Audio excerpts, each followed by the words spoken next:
നമസ്കാരം. Close and കൗണ്ടറിലേക്ക് സ്വാഗതം. ഈ ആഴ്ച ബി.ജെ.പി. സംസ്ഥാന ജനറൽ സെക്രട്ടറി ശ്രീമതി ശോഭാ സുരേന്ദ്രനാണ് അതിഥി. സ്വാഗതം. ഈ അടുത്ത വാർത്തകളിൽ നിറഞ്ഞു നിൽക്കുന്നത് വിവാദമായ പരാമർശങ്ങൾ നടത്തിയാണ്. അത് മനഃപൂർവ്വം നടത്തുന്നതാണോ? അല്ല, എന്ത് വിവാദമാണ് ഞാൻ പറഞ്ഞത്?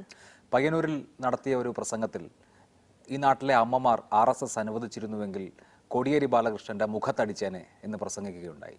അതുപോലെ പിണറായി വിജയൻ ഡൽഹിയിൽ ഇറങ്ങി നടക്കുന്നത് 18 സംസ്ഥാനം ഭരിക്കുന്ന ബി.ജെ.പി. എന്ന പാർട്ടിയുടെ ഔദാര്യം കൊണ്ടാണെന്ന് പറയുകയുണ്ടായി. ഇതാണ് വിവാദം എന്ന് ഉദ്ദേശിച്ചത്. ശ്രീമാൻ കോടിയേരി ബാലകൃഷ്ണനെ മുഖത്തടിക്കും എന്ന് ഞാൻ പറഞ്ഞിട്ടില്ല.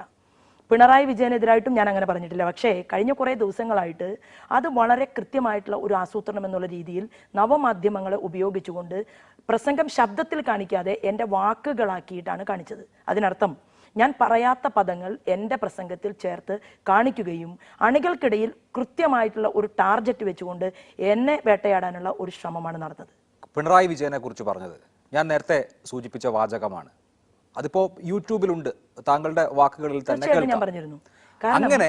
അങ്ങനെ ഇപ്പോ ഏതെങ്കിലും പാർട്ടിയുടെ ഔദാര്യം കൊണ്ടല്ലോ ഒരു രാഷ്ട്രീയ നേതാവും ഒരിടത്തും സഞ്ചരിക്കുന്നത്. മറിച്ച് ഒരു ഇന്ത്യൻ പൗരൻ എന്നുള്ള നിലയിൽ ഭരണഘടനാപരമായി അയാൾക്ക് കിട്ടിയ സ്വാതന്ത്ര്യം കൊണ്ടാണല്ലോ. എന്തുകൊണ്ടാണ് ആവർത്തിച്ച് പിണറായി വിജയനോ മറ്റുള്ളവരോ വഴിയിലിറങ്ങി നടക്കുന്നത് ഞങ്ങളുടെ ഔദാര്യമാണെന്ന് കരുതുന്നത്? അത് ഔദാര്യമാണ് എന്നുള്ളതല്ല, മറിച്ച് നമ്മുടെ രാജ്യം ഭാരതത്തിൽ ഒരു 11 സംസ്ഥാനങ്ങൾ, വലിയ സംസ്ഥാനങ്ങൾ ഉൾപ്പെടെ ഞങ്ങൾ ഒറ്റയ്ക്ക് ഭരിക്കുന്നുണ്ട്. സഖ്യകക്ഷികൾ 7 സംസ്ഥാനം ഭരിക്കുന്നുണ്ട്. ഏതാണ്ട് 18 സംസ്ഥാനങ്ങളിൽ മുഖ്യമന്ത്രിമാർ ഞങ്ങൾക്കുണ്ടല്ലോ.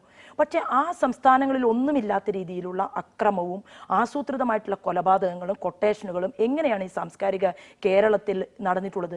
അതിനെന്തുകൊണ്ടാണ് മാർക്സിസ്റ്റ് പാർട്ടിയുടെ നേതാവാകട്ടെ, പക്ഷേ കേരളത്തിലെ ഞാൻ ഉൾപ്പെടെയുള്ള മുഴുവൻ ആളുകളുടെയും മുഖ്യമന്ത്രിയാണല്ലോ കേരളത്തിന്റെ ബഹുമാനപ്പെട്ട മുഖ്യമന്ത്രി പിണറായി വിജയൻ. എന്തുകൊണ്ടാണ് അക്രമ രാഷ്ട്രീയത്തിൽ നിന്ന് പിന്തിരിയാനുള്ള ഒരു നിർദ്ദേശം അത് അണികൾക്ക് കൊടുക്കാത്തത്? പിണറായി പഞ്ചായത്തിൽ, അദ്ദേഹത്തിന്റെ പഞ്ചായത്തിൽ അദ്ദേഹം അധികാരം ഏറ്റെടുത്ത് മുഖ്യമന്ത്രി ആയതിനു ശേഷം ഈ കൊച്ചു കേരളത്തിൽ, നമ്മുടെ കേരളത്തിൽ 18 കൊലപാതകങ്ങൾ കഴിഞ്ഞു. ഈ 18 കൊലപാതകങ്ങൾ ഞങ്ങളുടെ വീടുകൾക്കകത്ത് അനാഥത്വം സംഭവിക്കുകയാണ്. ഇത് ദുഃഖമില്ലേ? ഇതിനകത്ത് രോഷമുണ്ട്. ആ രോഷം കൊലപാതകങ്ങൾ അങ്ങോട്ടും ചെയ്തിട്ടുണ്ട്. അല്ല, പ്രതിരോധമുണ്ട്. പ്രതിരോധമില്ലെന്ന് ഞാൻ പറയുന്നില്ല. കാരണം ഈ 18 പേരെ കൊലപ്പെടുത്തിയതിനു ശേഷവും ഞങ്ങളെ സംബന്ധിച്ച് ഞങ്ങൾ കയ്യും കെട്ടിയിട്ട് പ്രതിരോധം മാത്രമല്ല, ഈ കൊലപാതകങ്ങളിൽ പലതും ആദ്യം അങ്ങോട്ട് ചെയ്തവയുമാണ്. അല്ല, കേരളത്തിന്റെ ഉദാഹരണത്തിന് പയ്യന്നൂരിലെ ധനരാജന്റെ കൊലപാതകം, അതിനുശേഷമാണ് അവിടെ ബി.ജെ.പി. പ്രവർത്തകൻ കൊല്ലപ്പെടുന്നത്. രാമചന്ദ്രൻ. ധനരാജന്റെ കൊലപാതകത്തിന് മുൻപാണല്ലോ RSSന്റെ ജില്ലയുടെ പ്രഗത്ഭനായിട്ടുള്ള നേതാവ് ശ്രീമാൻ മനോജിന്റെ കൊലപാതകം ഉണ്ടായത്. മനോജിന്റെ കൊലപാതകം കഴിഞ്ഞ് 2 വർഷം കഴിഞ്ഞിട്ടാണ്. മനോജിന്റെ കൊലപാതകത്തിന് ശേഷം കേരളത്തിന്റെ ഭരണകൂടത്തിന്റെ കാവൽക്കാരനായിട്ടുള്ള മുഖ്യമന്ത്രി ഒരു വാക്ക് ഞങ്ങൾക്ക് നൽകിയിരുന്നു. എന്താ വാക്ക്? RSSന്റെയും ബി.ജെ.പിയുടെയും നേതൃനിരയിലുള്ളവരെ വിളിച്ചു ചേർത്തുകൊണ്ട് സമവായ ചർച്ച നടന്നു. സമവായ ചർച്ച നടന്നതിന് ശേഷം ആ ചർച്ചയുടെ മഷി ഉണങ്ങുന്നതിന് മുൻപാണ് കൊല്ലത്ത് ഒരു മുൻ ASI അദ്ദേഹത്തിനെ കൊലപ്പെടുത്തിയത്. കൊല്ലത്ത് ഒരു കൊലപാതകം ഉണ്ടായി.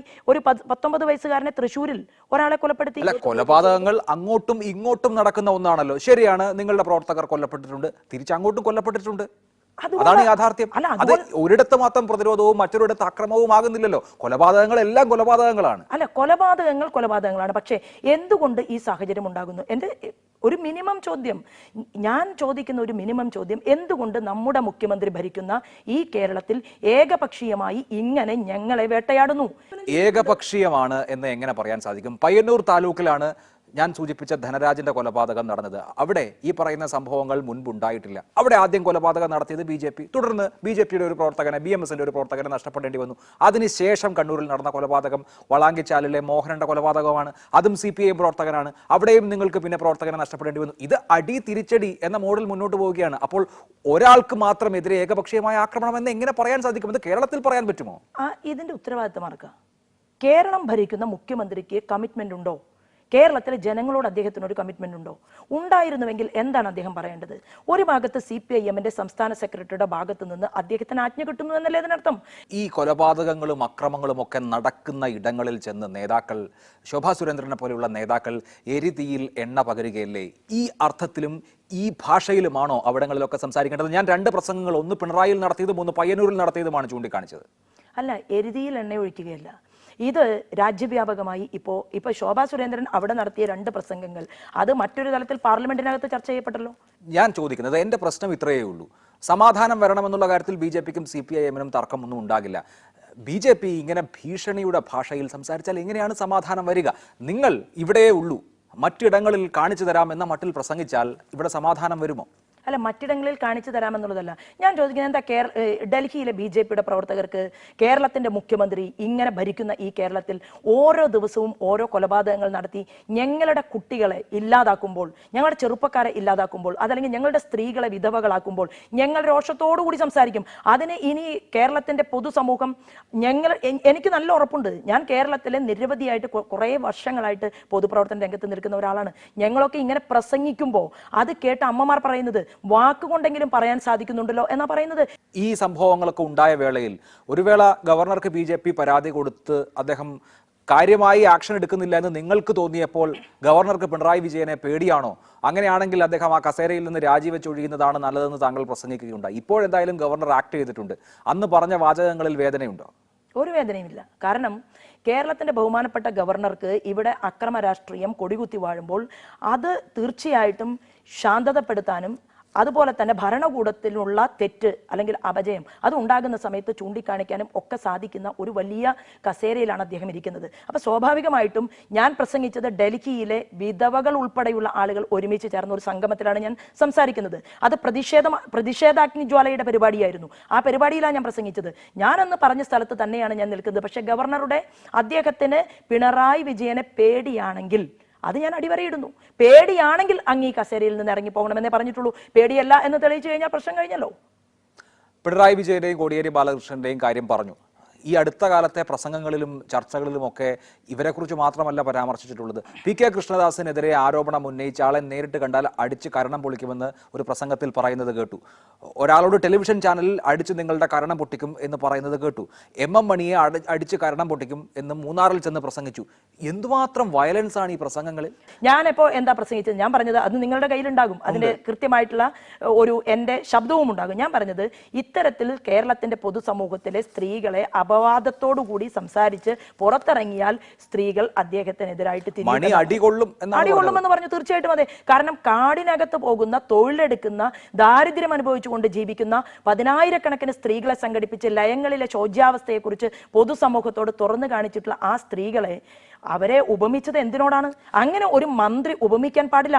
അങ്ങനെ ഒരുപാട് ചർച്ച ചെയ്ത വിഷയമാണ്. ഞാൻ ചോദിക്കുന്നത് അതല്ല. ഈ പ്രസംഗങ്ങളിൽ മുഴുവൻ വയലൻസ് ആണല്ലോ, അക്രമത്തിനുള്ള ആഹ്വാനം. ഇത് നിർത്തിയാ പോരെ? എന്നെ കുറിച്ച് സുധീഷ് മിന്നി പറഞ്ഞത് എന്താ? സുധീഷ് മിന്നി പറഞ്ഞത് ഞാൻ അദ്ദേഹത്തിന്റെ വീട്ടിൽ പോയിട്ടുണ്ട്, ഭക്ഷണം കഴിച്ചിട്ടുണ്ട്, അദ്ദേഹത്തിന് അടുത്ത് ചേർത്ത് നിർത്തിയിട്ടുണ്ട്, എന്നിട്ട് അനിയ എന്ന് വിളിച്ചിട്ടുണ്ട്. കൂട്ടത്തിൽ അദ്ദേഹം ഒരു സ്ത്രീയെ കുറിച്ചും പറയാൻ പാടില്ലാത്ത കാര്യങ്ങൾ കുറെ ദിവസമായി നവമാധ്യമത്തിലൂടെ എഴുതിക്കൊണ്ടിരിക്കുകയാണ്. എനിക്കെതിരെ ഒരു തരത്തിലും എനിക്ക് യോജിക്കാൻ സാധിക്കാത്ത ഫേസ്ബുക്ക് പോസ്റ്റുകൾ ഇട്ടുകൊണ്ടിരിക്കുകയാണ്. എന്നെ പൊതുസമൂഹ മധ്യത്തിൽ അവഹേളിച്ചുകൊണ്ട് മുന്നോട്ട് വരുന്നവരെ അടിച്ച് കരണം പൊട്ടിക്കുമെന്നല്ല, കിട്ടിയാൽ ഞാൻ അടിച്ചിരിക്കും, കേസ് ഞാൻ നടത്തും. സുധീഷ് മിന്നിയെ എൻ്റെ മുന്നിൽ കിട്ടിയാൽ ഞാൻ പറയാത്തതും ചെയ്യാത്തതുമായ കാര്യങ്ങൾ എൻ്റെ ഈ ശരീരത്തെ ഉപയോഗിച്ചുകൊണ്ട് ഉൾപ്പെടെ പറയാൻ തൻ്റെടത്തോടുകൂടി അങ്ങനെ പച്ചക്കള്ളം പറയാൻ ഒരുത്തൻ തയ്യാറെടുപ്പ് നടത്തി മുന്നോട്ട് വന്നില്ല, അടിച്ച് ഞാൻ അവൻ്റെ കാരണം പൊട്ടിക്കുമെന്ന് വീണ്ടും ഞാൻ ആവർത്തിക്കുക. സേവ് BJP ഫോറം എന്ന പേരിൽ ഒരു നോട്ടീസ് പ്രചരിച്ചിരുന്നു. അതിൽ ഉന്നയിച്ചിരിക്കുന്ന ഒരാരോപണം ശോഭാ സുരേന്ദ്രനും ഭർത്താവും ചേർന്ന് ബിനാമി ഇടപാടുകൾ നടത്തുന്നുണ്ട്, അനധികൃതമായി സ്വത്ത് സമ്പാദിക്കുന്നുണ്ട് എന്നാണ്. ശരിയാണോ? തെളിയിക്കട്ടെ. കാരണം ഞാനൊക്കെ തുറന്ന പുസ്തകം പോലെയാണ് പൊതുസമൂഹത്തിന്റെ മുന്നിലുള്ളത്. ശോഭാ സുരേന്ദ്രന് ഈ പൊതുപ്രവർത്തന മേഖലയിൽ വന്ന സമയത്ത് എന്തുണ്ടായിരുന്നുവോ, എങ്ങനെയാണ് ഞങ്ങൾ ജീവിക്കുന്നത്, ഞങ്ങൾ എങ്ങനെയാണ് പൊതുപ്രവർത്തനം നടത്തുന്നത്, ഇത് അറിയാത്തവരല്ലല്ലോ കേരളത്തിലെ ജനങ്ങൾ. അന്വേഷിക്കാമല്ലോ. ശ്രീമതി ശോഭാ സുരേന്ദ്രൻ പാലക്കാട് നിയമസഭയിലേക്ക് മത്സരിച്ചപ്പോൾ കൊടുത്തിട്ടുള്ള അഫിഡവിറ്റ്, സ്വത്ത് വിവരങ്ങൾ സംബന്ധിച്ചിട്ടുള്ള അഫിഡവിറ്റ് എൻ്റെ കയ്യിലുണ്ട്. അതിൽ പറയുന്നത് എനിക്ക് ബോണ്ടായോ ഓഹരിയായോ സ്ഥാപന ഉടമസ്ഥതയായോ നിക്ഷേപങ്ങളില്ല, ഇൻഷുറൻസ് ഇല്ല, സ്വന്തം പേരിൽ വാഹനമില്ല, ബാക്കി സ്വത്ത് വിവരങ്ങളും പറയുന്നുണ്ട്. ഞാൻ അതിലേക്ക് പോകുന്നില്ല. ഈ അടുത്ത് ഒരു ഓൺലൈൻ മാധ്യമത്തിന് കൊടുത്ത അഭിമുഖത്തിൽ താങ്കൾ പറയുന്നു കാർഷികോൽപ്പന്നങ്ങൾ കയറ്റുമതി ചെയ്യുന്നുണ്ട്, ഒരു റബ്ബർ എസ്റ്റേറ്റ് ഉണ്ട്, ഭർത്താവ് വാഹന ബിസിനസ് നടത്തുന്നുണ്ട് തുടങ്ങിയ കാര്യങ്ങൾ, ഒരു ടൊയോട്ട എറ്റിയോസ് കാറും ഉള്ളതായി പറയുന്നു ആ അഭിമുഖത്തിൽ. കൃത്യം ഒരു വർഷം മുൻപ് കൊടുത്തിട്ടുള്ള സത്യവാങ്മൂലത്തിൽ എന്തേ ഈ സ്വത്തിന്റെ വിവരങ്ങൾ ചേർക്കാതിരുന്നത്? കൊടുത്തിട്ടുണ്ടല്ലോ. റബ്ബർ എസ്റ്റേറ്റ് ഇന്നും ഇന്നലെയോ വാങ്ങിയതല്ല. 1995 ശേഷം 2000-നിടയിലാണ് ആ സ്ഥലങ്ങളെല്ലാം ഞങ്ങൾ വാങ്ങിയിട്ടുള്ളത്. പുതുതായിട്ടുള്ള ഒരു സ്ഥലവും നമ്മൾ വാങ്ങിയിട്ടില്ല. നമുക്ക് അന്നും കൃഷിപ്പണിയാണ്, ഇന്നും കൃഷിപ്പണിയാണ്. ഇത് എനിക്ക് ഒരു വിമൻ എന്റർപ്രണർ അവാർഡ് കിട്ടിയിട്ടുള്ളത് കാർഷിക മേഖലയിൽ പ്രവർത്തിച്ചതിന്റെ പേരിലാണ്. അത് ഇപ്പോൾ നവമാധ്യമങ്ങളിൽ അതിന് നെഗറ്റീവായിട്ടൊക്കെ ചിത്രീകരിക്കുന്നുണ്ടെങ്കിലും എനിക്ക് അസലായിട്ട് കൃഷി ചെയ്യാൻ അറിയുന്ന ഒരാളാണ്. ഞങ്ങൾക്ക് നെൽകൃഷിയുണ്ട്, അതുപോലെ തന്നെ മഞ്ഞൾ കൃഷിയുണ്ട്, ചേന കൃഷിയുണ്ട്, റബ്ബറുണ്ട്. ഞങ്ങൾ ഈ ഭൂമിയുടെ എല്ലാം കണക്ക് കൃത്യമായിട്ട് കൊടുത്തിട്ടുണ്ട്. 1995 മുതൽ വിവിധ ബിസിനസ്സുകൾ ചെയ്തുകൊണ്ട് മുന്നോട്ട് പോകുന്ന എൻ്റെ ഭർത്താവിന് ഭാര്യയ്ക്ക് യാത്ര ചെയ്യാൻ വേണ്ടി ഒരു എത്തിയോസ് കാർ വാങ്ങി തരാൻ പാടില്ല എന്ന നിയമമൊന്നുമില്ലല്ലോ. അല്ല, അദ്ദേഹവും കഴിഞ്ഞ തെരഞ്ഞെടുപ്പിൽ മത്സരിച്ചു പൊന്നാനിയിൽ നിന്ന്. തീർച്ചയായിട്ടും അദ്ദേഹവും അഫിഡവിറ്റ് കൊടുത്തിട്ടുണ്ട്. അതെ, അദ്ദേഹത്തിന്റെ ജോലിയായി കാണിച്ചിരിക്കുന്നത് കൃഷിയാണ്. അദ്ദേഹത്തിന്റെ ബിസിനസ് സംബന്ധിച്ച ഒരു വിവരവും ഞാൻ ആ സത്യവാങ്മൂലം വായിച്ചിട്ട് അതിൽ കണ്ടിട്ടില്ല. തീർച്ചയല്ലേ, കൃഷി ബിസിനസ് അല്ലേ? കൃഷി കച്ചവടം ചെയ്യാൻ പാടില്ലേ? ഞങ്ങൾക്ക് എന്താ എന്തെങ്കിലും ഒരു സാധന സാമഗ്രി കേരളത്തിൽ വിൽക്കാൻ പാടില്ലേ? എൻ്റെ ഹസ്ബൻഡിന് വാഹനങ്ങൾ റെന്റിന് കൊടുക്കാൻ പാടില്ല എന്ന നിയമമുണ്ടോ? ഇല്ല. ഇവിടെ ശോഭാ സുരേന്ദ്രൻ ഒഴിച്ച് ഏതെങ്കിലും ഒരു രാഷ്ട്രീയ നേതാവ്, ഞാൻ പറയുക മാർക്സിസ്റ്റ് പാർട്ടിയിലെയോ കോൺഗ്രസിന്റെയോ നേതാക്കന്മാർക്ക് ഞാൻ പറയുന്നു എൻ്റെ ഭർത്താവിന് ബിസിനസ് ഉണ്ടെന്നും ഞങ്ങൾക്ക് കൃഷിയുണ്ടെന്നും ഞങ്ങൾ പൊതുസമൂഹത്തിന്റെ മുന്നിൽ തൻ്റെ ഇടത്തോടു കൂടി വന്ന് പറഞ്ഞതുപോലെ ഏത് നേതാവിന് പറയാൻ ധൈര്യമുണ്ട്? ഏത് നേതാവ് പറഞ്ഞിട്ടുണ്ട് ഞങ്ങളുടെ ജീവിതമാർഗം ഇന്നതാണ്? ആയിക്കൊള്ളട്ടെ, യഥാർത്ഥത്തിൽ എത്ര ഭൂമിയാണുള്ളത്? എന്നെ സംബന്ധിച്ച് ഞങ്ങൾക്ക് ഒരു 3 ഏക്കറയോളം, അതായത് പാടം ഉൾപ്പെടെ കൃഷിഭൂമി ഉൾപ്പെടെ 3 ഏക്കറയോളം ഭൂമിയുണ്ട്. ബിസിനസ് ഞങ്ങൾ നടത്തുന്നുണ്ട്. തീർച്ചയായിട്ടും നാളെ എനിക്ക് വീണ്ടും കുറച്ച് ഭൂമി വാങ്ങിക്കൂടായികയില്ല. കാരണം എനിക്ക് ഇതിൽ വളരെ അത്ഭുതകരമായിട്ടുള്ള ഒരു വസ്തുതയായിട്ട് അത് തോന്നുന്നത്. ബിസിനസ് ഉദ്ദേശിക്കുന്നത് ഈ റെന്റ് കാറിന്റെ ബിസിനസ് ഉണ്ട്. അതുപോലെ തന്നെ എക്സ്പോർട്ടിംഗ് ഞങ്ങൾ ചെയ്യുന്നുണ്ട്. ഇപ്പോ മഞ്ഞൾ എക്സ്പോർട്ടിംഗ് ചെയ്യുന്നുണ്ട്. കാരണം എനിക്ക് ഒരുപാട് സുഹൃത്തുക്കളുണ്ട്. അപ്പൊ ഈ സുഹൃത്തുക്കൾ നടത്തുന്ന ബിസിനസ്സിനോട് ചേർന്ന് ഇപ്പൊ ഞാൻ ഇവിടെ കേരളത്തിൽ ഒരു പരസ്യ ബോർഡ് വെച്ചിട്ട് എനിക്ക് കുരുമുളകിന്റെ ബിസിനസ് ചെയ്യണമെന്നുണ്ടോ, മഞ്ഞളിന്റെ ബിസിനസ് ചെയ്യണമെന്നുണ്ടോ? അഭിലാഷിന് ഒരു ബിസിനസ് ഉണ്ടെങ്കിൽ നിങ്ങൾ ഒരു എക്സ്പോർട്ടിംഗ് ബിസിനസ് ചെയ്യുന്നുണ്ടെങ്കിൽ ഒരു പക്ഷേ ഞാൻ മഞ്ഞൾ ഇടുക്കിയിൽ നിന്ന് വാങ്ങിയിട്ട് നിങ്ങൾക്ക് തന്നിരിക്കും, വയനാട്ടിൽ നിന്ന് വാങ്ങിയിട്ട് ടൺ കണക്കിന് മഞ്ഞൾ എനിക്ക് നിങ്ങൾക്ക് തരാൻ സാധിക്കും, അല്ലേ? അങ്ങനെയല്ലേ? ആ ബിസിനസ് വളരെ വലിയ രീതിയിൽ വളരുമ്പോൾ അതിന് കൃത്യമായിട്ടുള്ള കണക്കുണ്ടാകും. ചെറിയ രീതിയിലാണ് വളരുന്നതെങ്കിൽ അതിന്റെ കണക്ക്, അതിന് ടാക്സ് അടയ്ക്കേണ്ട സാഹചര്യം വരുമ്പോഴല്ലേ ടാക്സ് അടയ്ക്കേണ്ട. ശരി, ബിസിനസ് നടത്താനുള്ള അവകാശവും സ്വാതന്ത്ര്യവും ഉണ്ട്. ഞാൻ അതേക്കുറിച്ചല്ല തർക്കിക്കുന്നത്. അങ്ങനെ ബിസിനസ് ഉണ്ടായിരുന്നുവെങ്കിൽ നമ്മളൊരു സത്യവാങ്മൂലം കാണിക്കുമ്പോൾ ആ ബിസിനസ് സംബന്ധിച്ചിട്ടുള്ള രേഖകൾ വേണ്ട. ഞാൻ നേരത്തെ പറഞ്ഞു, വാചകങ്ങൾ ഞാൻ വായിച്ചു. യാതൊരു തരത്തിലുള്ള നിക്ഷേപമോ ബോണ്ടോ ഓഹരിയോ ഇല്ല എന്നുള്ളതാണ് അതിൽ പറഞ്ഞിരിക്കുന്നത്. എന്ന് മാത്രമല്ല, ആദായ നികുതി റിട്ടേണും കൊടുത്തിട്ടില്ല. ഇല്ല, കാരണം എനിക്ക് ആദായ നികുതി റിട്ടേൺ കൊടുക്കാനില്ല, എനിക്ക് വരുമാനമില്ല. അല്ല, അത് രണ്ടും തമ്മിൽ കോൺട്രാഡിക്ഷൻ ഉണ്ട്. ആദ്യം പറയുന്നു ശരി, ഞങ്ങൾ റബ്ബർ എസ്റ്റേറ്റ് ഉണ്ട്, ബിസിനസ് നടത്തുന്നു, അതേസമയം ആദായ നികുതി കൊടുക്കാനില്ല എന്ന് പറയുന്നു. അതെങ്ങനെയാണ് ശരിയാവുക?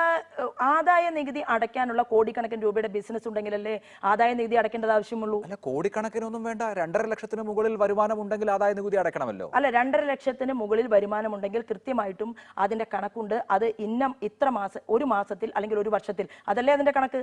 അതിനനുസരിച്ചുള്ള ബിസിനസ് ഉണ്ടെങ്കിലല്ലേ അതിന്റെ അടവ് ആവശ്യമുള്ളൂ. 2.5 ലക്ഷത്തിന് മുകളിൽ വരുമാനം ഉണ്ടെങ്കിൽ ആദായ നികുതി അടക്കണമല്ലോ. അതെ. അപ്പോ ഒരു 2.5 ലക്ഷത്തിൽ കൂടുതൽ വരുമാനം ഉണ്ടെങ്കിലല്ലേ അത് അടക്കേണ്ടതുള്ളൂ. ഞാനിപ്പോ ഓൺലൈനിൽ എന്താ പറഞ്ഞത്, എനിക്ക് ജീവിക്കാൻ ആവശ്യമായിട്ടുള്ള ഒരു എത്തിയോസ് കാർ വാങ്ങാൻ എത്ര വേണം? BJP എന്ന് പറഞ്ഞാൽ സുതാര്യത അവകാശപ്പെടുന്ന പാർട്ടിയാണല്ലോ. അപ്പോ ഈ സമ്പത്ത് സംബന്ധിച്ച വിവരങ്ങൾ സുതാര്യമായി പറയാൻ ശോഭാ സുരേന്ദ്രന് സാധിച്ചിട്ടുണ്ട്. പക്ഷെ പാലക്കാട് ഇലക്ഷന് നിന്നു എന്നുള്ളത് കൊണ്ട് ഇലക്ഷനെ തുടർന്ന് ബിസിനസ് വർദ്ധിപ്പിക്കാൻ സാധിക്കില്ലെന്നും അല്ലെങ്കിൽ ബിസിനസ്സുമായി മുന്നോട്ട് കൂടുതൽ പോകാൻ ഞങ്ങൾക്ക് സാധ്യമല്ലെന്നും എവിടെയും എഴുതി വെച്ചിട്ടില്ല.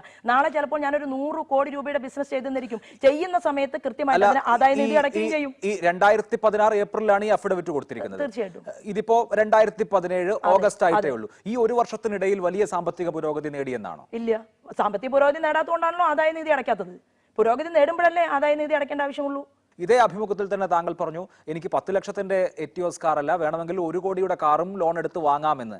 അങ്ങനെ ലോൺ എടുത്ത് വാങ്ങാനുള്ള ആസ്തിയുള്ള ശോഭാ സുരേന്ദ്രന്, ബിസിനസ് നടത്തുന്ന ശോഭാ സുരേന്ദ്രനും ഭർത്താവിനും ശോഭാ സുരേന്ദ്രനല്ല, ആദായ നികുതി അടയ്ക്കാൻ മാത്രമുള്ള വരുമാനമില്ല എന്ന് പറയുന്നതിൽ വൈരുദ്ധ്യമുണ്ട്. ശോഭാ സുരേന്ദ്രനല്ല, ഒരു വ്യക്തിക്ക് ആ വ്യക്തിക്ക് എത്ര രൂപയുടെ കാറ് വേണമെങ്കിലും ലോൺ ആയിട്ട് കിട്ടാനുള്ള സാഹചര്യമൊക്കെ ഇന്ന് നമ്മുടെ നാട്ടിലുണ്ട്. ഭൂമിയുണ്ടല്ലോ, ഈടായിട്ട് എന്തെങ്കിലും കൊടുക്കണം. ഭൂമിയുണ്ടല്ലോ. ഈടായിട്ട് എനിക്ക് തോന്നുകയാണ്, എന്തായാലും ഫേസ്ബുക്കിലൂടെ നവമാധ്യമത്തിലൂടെ കുറെ ആളുകൾ ശോഭാ സുരേന്ദ്രന്റെ കാറൊക്കെ പരിശോധിക്കാൻ ഇരിക്കുന്ന സാഹചര്യത്തിൽ ഞാൻ വിചാരിക്കുകയാണ്, എനിക്കൊരു വലിയ കാറ് വാങ്ങണമെന്ന് തീരുമാനിച്ച് ഞാൻ ചിലപ്പോൾ ലോൺ എടുത്ത് കാറ് വാങ്ങിയാൽ അതിലെന്താ തെറ്റുള്ളത്? അല്ല, അതിലൊന്നും തെറ്റില്ല. നവമാധ്യമങ്ങളെ വിട്ടേക്കൂ, നമുക്ക് ഔദ്യോഗികമായ രേഖകളെ കുറിച്ച് മാത്രം സംസാരിച്ചാൽ മതി. അങ്ങനെ ഔദ്യോഗികമായ രേഖകളെ കുറിച്ച് മാത്രം ചർച്ച ചെയ്യുമ്പോൾ യഥാർത്ഥത്തിൽ ഉള്ള സ്വത്ത് ഒരു സത്യവാങ്മൂലം നൽകിയപ്പോൾ കാണിച്ചില്ല എന്നുള്ളതാണോ, അതോ കഴിഞ്ഞ 1 വർഷം കൊണ്ട് സമ്പത്തിൽ വലിയ വർധന ഉണ്ടായിട്ടുണ്ട് എന്നുള്ളതാണോ? അല്ല, ഒരു കാര്യവും ഞങ്ങൾ കാണിക്കാതിരുന്നിട്ടില്ല. ഞങ്ങൾക്കുള്ള കൃഷിഭൂമിയെല്ലാം അതേപടി തന്നെ നിലനിൽക്കുന്നുണ്ട്.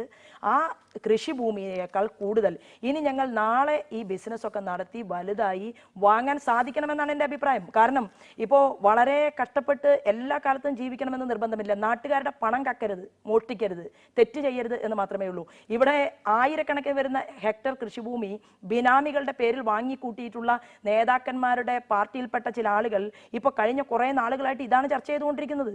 അപ്പോൾ അത്തരത്തിൽ ചർച്ച ചെയ്യാൻ ഇവിടെ ഒരു ഗവൺമെന്റ് ഉണ്ടല്ലോ, ഇവിടെ ഒരു അന്വേഷണ ഏജൻസി ഉണ്ടല്ലോ. എന്നാൽ പിന്നെ എനിക്ക് കോടിക്കണക്കിന് സ്വത്തുണ്ടെങ്കിൽ ഒരു അന്വേഷണം നടക്കട്ടെ. ഇവിടെ ഈ കസേരയിൽ ഇരിക്കുന്ന സമയത്ത് ഇതുപോലെ എന്നെ വേട്ടയാടപ്പെട്ട ദിനങ്ങളില്ല. എന്തിന്റെ പേരില? എനിക്കുള്ള ഭൂമിയെക്കുറിച്ച് പറഞ്ഞതിന്റെ പേരിൽ, എനിക്കൊരു കച്ചവടമുണ്ട് എന്ന് പറഞ്ഞതിന്റെ പേരിൽ, എനിക്ക് വേറൊരു ബിസിനസ്സുമുണ്ട്. അത് ഇന്ന് പറഞ്ഞതല്ല, ഒരു 1.5 വർഷം മുമ്പ്. ഒരുപക്ഷെ ആ ബിസിനസ് നടത്തിയാൽ നിങ്ങളൊക്കെ ചിലപ്പോൾ ചിരിക്കും. എനിക്ക് ബെഡ്ഷീറ്റിന്റെ ബിസിനസ് ഉണ്ട് ശോഭാ സുരേന്ദ്രന്റെ. എല്ലാവരെയും അറിയിച്ചിട്ട് ചെയ്യാൻ സാധിക്കുമോ? പല കടകളിലും ഞാൻ ഓർഡർ എടുത്ത് ബെഡ്ഷീറ്റ് കൊടുക്കുന്നുണ്ട്. അതെനിക്ക് കോടിക്കണക്കിന് രൂപ ആസ്തിയായല്ലേ അതിന് ടാക്സ് അടയ്ക്കേണ്ട ആവശ്യമുള്ളൂ. ചെറിയ രീതിയിൽ എനിക്ക് ജീവിക്കാനുള്ള ഒരു മാസ വരുമാനം കിട്ടിയാൽ പ്രശ്നമില്ലല്ലോ.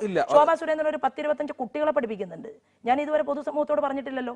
കാരണം എന്റെ ചോദ്യം, ഇപ്പോ നമ്മുടെ സാമ്പത്തിക ഇടപാടുകൾ സുതാര്യമാകണം എന്നുള്ളതിനപ്പുറത്ത് ഏത് ബിസിനസ് ചെയ്യാം, ഏത് ജോലിയും ചെയ്യാം, അക്കാര്യത്തിലൊന്നും ആർക്കും ഒരു തർക്കവും. എന്തായാലും ടാക്സ് അടയ്ക്കാനുള്ള വരുമാനം വരുന്ന സമയത്ത് എല്ലാവരെയും തീർച്ചയായിട്ടും അറിയിച്ചിരിക്കും.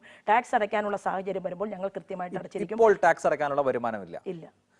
നരേന്ദ്രമോദി സർക്കാർ ഡിമോണിറ്റൈസേഷൻ ഒക്കെ കൊണ്ടുവന്ന് എല്ലാ പണവും അക്കൗണ്ടഡ് ആക്കണം, എല്ലാം സുതാര്യമാക്കണം എന്ന ഒരു നിർദ്ദേശമാണ് മുന്നോട്ട് വെച്ചത്. ഇപ്പോൾ കുറേ ബിസിനസ് ഉണ്ട് എന്ന് പറഞ്ഞു, നല്ല കാര്യം. പക്ഷേ അതിൽ നിന്ന് വരുന്ന വരുമാനം എത്ര ചെറുതോ ആകട്ടെ, അവ അക്കൗണ്ടഡ് ആക്കണ്ടേ, അത് സുതാര്യമാക്കണ്ടേ. എന്നിട്ട് ഒരാൾ ചോദിച്ചാൽ ഇതാണ് എൻ്റെ വരുമാനം, ഇതാ ഞാൻ ആകെ സമ്പാദിച്ചിരിക്കുന്നു, ഈ വർഷം എനിക്ക് ഇത്ര പണമാണ് കിട്ടിയതെന്ന് പറയാൻ കഴിയും. അത് ഞാൻ പറയാമല്ലോ. അത് ചോദിക്കേണ്ടത് ഒരു ചാനലിന്റെ പ്രവർത്തകനല്ലല്ലോ. ഒരു ചാനലിൽ ഇരുന്നു കൊണ്ടല്ലല്ലോ ശോഭാ സുരേന്ദ്രന് ഇത്ര കാര്യങ്ങളുണ്ട്, ഇത്ര വരുമാനമുണ്ട്, ഞാൻ ഇത്ര പാക്കറ്റ് മഞ്ഞൾ വെക്കുന്നുണ്ട്, ഇത്ര പാക്കറ്റ് കുരുമുളക് വെക്കുന്നുണ്ട്, അല്ലെങ്കിൽ ഞാൻ ഇത്ര സാരി വെക്കുന്നുണ്ട്. ഇതൊന്നും പറയേണ്ടത് ഒരു ചാനലിനകത്താണ് എന്നുള്ള വിശ്വാസം എനിക്കില്ല. വേണ്ട, അങ്ങനെ ഒരു അന്വേഷണം നടന്നാൽ ഞാൻ നേരത്തെ തന്നെ പറഞ്ഞല്ലോ, കൃത്യമായും ചെയ്യുന്ന കച്ചവടങ്ങൾക്ക് ടാക്സ് അടയ്ക്കുന്ന സാഹചര്യത്തിലേക്ക് കച്ചവടം വളരുമ്പോൾ ഞങ്ങൾ നിരവധിയായിട്ടുള്ള സ്ത്രീകളാണ് ഈ പ്രവർത്തനത്തിൽ ഏർപ്പെട്ടിട്ടുള്ളത്, ഒരാളല്ല.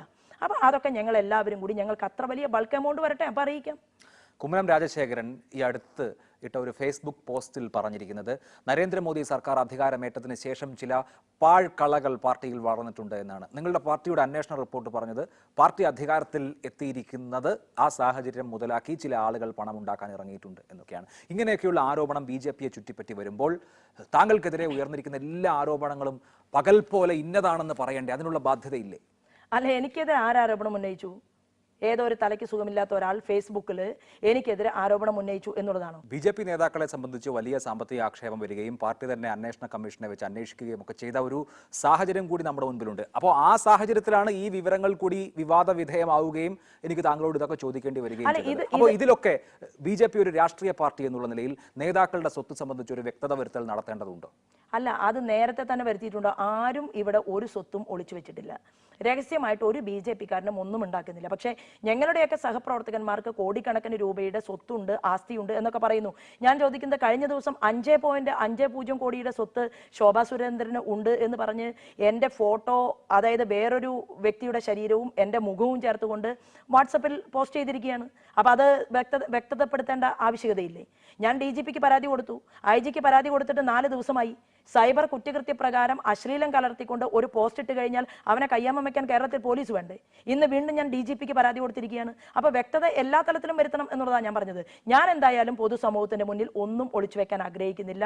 എൻ്റെ കയ്യിലുള്ളതെല്ലാം പൊതുസമൂഹത്തോട് ഞാൻ പറയും. ഞാൻ ഇനിയും ഇപ്പം ഇതെല്ലാം പറഞ്ഞു എന്ന് കേട്ട് ഞാനൊരു 10 പാക്കറ്റ് മഞ്ഞൾ വിൽക്കുന്നത് ഞാൻ നിർത്താനൊന്നും ഉദ്ദേശിച്ചിട്ടില്ല. അത് കൂടുതൽ എക്സ്പോർട്ട് ചെയ്യാൻ സാധിക്കുമോ എന്നാണ് ഞാനിപ്പോൾ ആലോചിക്കുന്നത്. എനിക്ക് സ്വന്തമായിട്ട് 1 കോടി രൂപ ലോൺ കിട്ടുമോ എന്ന് എനിക്ക് ആലോചിക്കേണ്ടി വരും. കാരണം ഞാൻ എൻ്റെതായിട്ടുള്ള പ്രവർത്തനങ്ങൾ ചെയ്യുന്നത് വളരെ അത്യധ്വാനം ചെയ്തുകൊണ്ടാണ്. കഷ്ടപ്പെട്ട് പണിയെടുത്ത് ബുദ്ധിമുട്ടി എൻ്റെ പൊതുപ്രവർത്തനം നടത്തിക്കൊണ്ട് ഞാൻ മുന്നോട്ട് പോവുകയാണ്. അങ്ങനെ മുന്നോട്ട് പോകുന്ന എനിക്ക് ഏതെങ്കിലും ചില ആളുകൾ ടാർഗറ്റ് ചെയ്തുകൊണ്ട് ഒരു സംഭവത്തെ ക്രിയേറ്റ് ചെയ്യുകയാണെങ്കിൽ അതിന്റെ പേരിൽ പേടിക്കേണ്ട കാര്യം എന്തിരിക്കുന്നു? താങ്കളുടെ പേരിൽ ഇപ്പോൾ പരാതി ഒന്നുമില്ല, അതുകൊണ്ട് അന്വേഷണവുമില്ല. പക്ഷെ ഒരു പരാതി ഉണ്ടായാൽ അന്വേഷണം വേണ്ടിവരും. അങ്ങനെ ഏത് അന്വേഷണത്തെയും നേരിടാൻ തയ്യാറാണോ? എനിക്കെതിരെ എന്താണ് പരാതി? എനിക്ക് ഇത് കേൾക്കുമ്പോൾ എനിക്ക് അത്ഭുതമാണ് തോന്നുന്നത്. കാരണം ഇവിടെ ശോഭാ സുരേന്ദ്രൻ എന്ന് പറയുന്ന വ്യക്തിക്കെതിരെ എന്താ അന്വേഷിക്കാനുള്ളത്? ഞാൻ എത്ര പാക്കറ്റ് മഞ്ഞൾ വെക്കുന്നു എന്ന്, അതോ ഞാൻ എത്ര പറ നെല്ല് കൃഷി ചെയ്യുന്നുണ്ട് എന്നാ? ഇപ്പോൾ കൊയ്യുന്ന സമയത്ത് എന്തായാലും റിപ്പോർട്ടർ ചാനലൊന്ന് വരണം, വടക്കാഞ്ചേരിയിലെ മച്ചാട്ടയ്ക്കൊന്ന് വരണം. എന്നിട്ട് ശോഭാ സുരേന്ദ്രൻ കൊയ്യുന്നത് കൂടി ഒന്ന് റെക്കോർഡ് ചെയ്ത് ഈ പൊതുസമൂഹത്തെ കാണിക്കണം. കാരണം 2 കെട്ട് തോല്, അതായത് പഠിക്കാൻ പോകുന്ന സമയത്ത് ഞങ്ങളൊക്കെ, ഞാൻ 8ാം ക്ലാസ്സിൽ പഠിക്കുന്ന സമയത്ത് എൻ്റെ അമ്മയ്ക്ക് ഒരു നിർബന്ധം ഉണ്ടായിരുന്നു. അന്നും ഞങ്ങൾക്ക് കൃഷിയുണ്ട്. ദരിദ്രമായിട്ടുള്ള കുടുംബത്തിൽ ബുദ്ധിമുട്ടുണ്ടെങ്കിലും കൃഷിക്ക് അത്യാവശ്യം ഭൂമിയൊക്കെ ഉണ്ടായിരുന്നു. അപ്പോൾ സ്വാഭാവികമായിട്ട് 95-ൽ കല്യാണം കഴിക്കാൻ വേണ്ടിയിട്ട് ഇദ്ദേഹം വന്ന സമയത്ത് അങ്ങോട്ട് കൊണ്ടുവന്ന് സ്ത്രീധനം എനിക്ക് ഇട്ടുതരാൻ മാത്രമുള്ള സാമ്പത്തികമായ ചെറിയ സ്ഥിതിയൊക്കെ അദ്ദേഹത്തിനുണ്ടായിരുന്നു. അന്ന് മുതൽ കഴിഞ്ഞ ഇത്രയും വർഷമായിട്ട് 10-25 വർഷമായിട്ട് അദ്ദേഹവും അദ്ദേഹത്തിൻ്റെതായ രീതിയിൽ കുടുംബം പുലർത്താൻ വേണ്ടി കച്ചവടമൊക്കെ നടത്തിക്കൊണ്ടിരിക്കുക. എൻ്റെ അമ്മയ്ക്കൊരു നിർബന്ധം ഉണ്ടായിരുന്നു, എത്രാം ക്ലാസ്സിൽ പഠിച്ചാലും കുഴപ്പമില്ല, പാടത്തെ ആളുകൾ പണിയെടുക്കുമ്പോൾ ഒപ്പം നമ്മൾ പോകണം. ഞാറ് പറിക്കാൻ എനിക്കറിയാം, കൊയ്യാൻ എനിക്കറിയാം, അത്യാവശ്യത്തിന് എല്ലാ കൃഷിപ്പണികളും എനിക്ക് ചെയ്യാനറിയാം. അപ്പോൾ അതുകൂടി ഒന്ന് പ്രേക്ഷകരെ കാണിക്കണം. ഞാൻ വെല്ലുവിളിച്ച് പറയുക, കേരളത്തിൽ ശോഭാ സുരേന്ദ്രൻ ഞാറ് നടാൻ പോകുന്നത് പോലെ ഇന്ന് ഈ കേരളത്തിന്റെ പൊതുസമൂഹത്തിൽ ഒരു രാഷ്ട്രീയ പ്രവർത്തിയായിട്ടുള്ള സംസ്ഥാന ലീഡറായിട്ടുള്ള ഒരു സ്ത്രീയും പാടത്ത് ചളിയിൽ ഇറങ്ങുന്നുണ്ടാവില്ല. ഞാൻ എല്ലാ വർഷവും കൊയ്യുന്നുണ്ട്, നടാൻ പോകുന്നുണ്ട്. ഞാൻ കൃത്യമായിട്ട് പണിക്കാരുടെ കൂടെ പറമ്പിലും പാടത്തു നിന്ന് അത്യധ്വാനം ചെയ്യുന്നുണ്ട്. അതുകൊണ്ടാണ് നല്ല തയമ്പുള്ള കൈയാണ്. അതുകൊണ്ട് ഇല്ലാത്ത ആരോപണം നടത്തി കഴിഞ്ഞാൽ സുധീഷ് മിന്നിയുടെ കരണക്കുറ്റി അടിച്ചു പൊളിക്കുമെന്ന് പറയാൻ കാരണവും അത് തന്നെയാണ്. എനിക്കതിനുള്ള തൻ്റെ ഇടമുണ്ട്. പിന്നെ ഇത്ര കാലം പൊതുപ്രവർത്തനം നടത്തിക്കൊള്ളാമെന്ന് എവിടെയും ഒരു മുദ്രപത്രത്തിലും എഴുതി ഒപ്പുവെച്ചു കൊടുത്തിട്ടില്ല.